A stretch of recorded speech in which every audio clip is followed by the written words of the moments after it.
একদিন সবজি বাড়ির ভেতর টমেটো একা একা বসেছিল। মুখটা কেমন যেন ম্লান। বেগুন এসে বলল, কি হয়েছে টমেটো ভাই, আজ এত চুপচাপ কেন?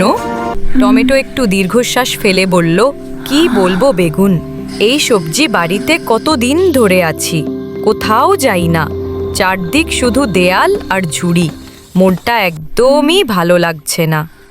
বেগুন একটু হেসে বলল, আরে এতটুকু নিয়ে মন খারাপ করার কি আছে, চলো না একদিন বাইরে কোথাও ঘুরে আসি, পিকনিকে যাই।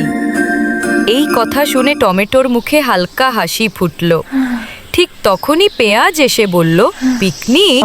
আমি তো আছি, কিন্তু ফুলের বাগানে নয়, চলো বরং সমুদ্র সৈকতে যাই।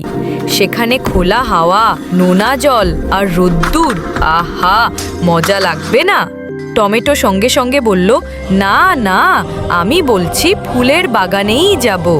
সেখানে ফুলের গন্ধ, রঙিন পরিবেশ, মনটা ফ্রেশ হয়ে যাবে। দুজনের তর্ক শুরু হয়ে গেল, ফুলবাগান না সৈকত, কোথায় যাবে তারা? ঠিক তখনই আলু হেসে বলল, আরে থামো তোমরা, আমি একটা দারুণ জায়গা জানি।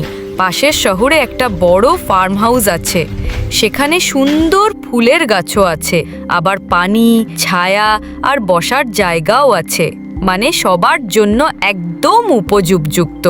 সবাই একে অপরের দিকে তাকিয়ে বলল, ওয়াও, একদম ঠিক বলেছ। সবজির দল পিকনিকের প্রস্তুতিতে ব্যস্ত হয়ে পড়ল।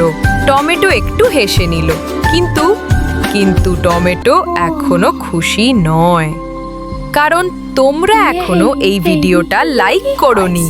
তাই এখনই একটা লাইক করে টমেটোকে খুশি করে দাও।